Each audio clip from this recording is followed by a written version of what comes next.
आणि पुरोहित महासंघाचे प्रवक्ते मंगेश धारणे सध्या फोनवरून आपल्या सोबत आहेत। धारणेजी, अशा प्रकारे पुरोहितांवरती आता आयकर विभागाने संशयाची सुई वळवलेली आहे। पुरोहितांच्या व्यवहारांवरती एकूणच त्यामुळे प्रश्नचिन्ह उपस्थित झालेलं आहे।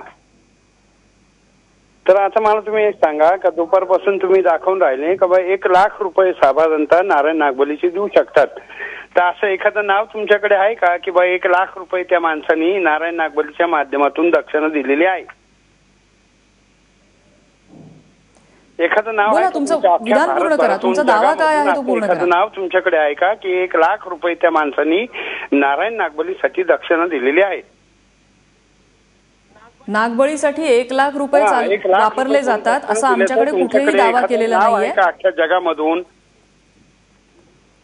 आम्ही असा कोणताही दावा केलेला नाहीये। नाही, आता मगापासून ज्या बातम्या चालू आहे की 5,000 पासून ते 1 लाख रुपयापर्यंत दक्षिणा, आणि या संदर्भात जे काही धारणेची दावे केलेले आहेत ते आयकर विभागाने केलेले आहेत, त्याची चौकशी सुरू आहे। एखादं नाव तुमच्याकडे आता या मिनिटाला आहे का?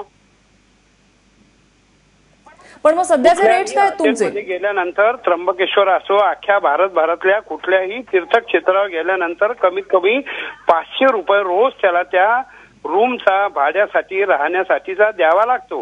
कमीत कमी 150 रुपये त्याला जेवणासाठी द्यावे लागतात। तर 500 रुपये रोजानी जर समजा त्यांनी 3 दिवस रूम घेतला तर 1,500 रुपये त्याला रूमचे द्यावे लागतात। आणि 100 रुपये रोजानी सकाळी आणि संध्याकाळी जर दोघं नवरा बायको आणि बरोबर असलेला एखादा मनुष्य जर जेवला तर 300 रुपये रोजानी, 300 रुपये सकाळचे, 300 रुपये संध्याकाळचे, असे 3 दिवसाचे त्याला कमीत कमी 900 रुपये रोजानी, 2700 रुपये द्यावे लागतात।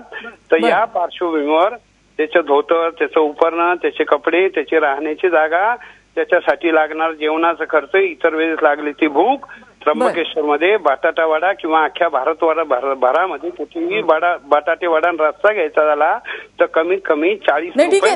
ते जेवणाचे रेट्स लक्षात आले, मात्र धारणेची यामध्ये एक मुद्दा असा आहे की विधींचा रेट्स काय असतो? जे काही त्या नारायण नागबळीसाठी जे विधी होतात त्याचे रेट्स काय आहेत, किंवा यासाठी एक सोन्याचा नाग द्यावा लागतो असं सुद्धा कळलेलं आहे, खरं आहे काय हे? त्याचा खर्च किती येतो?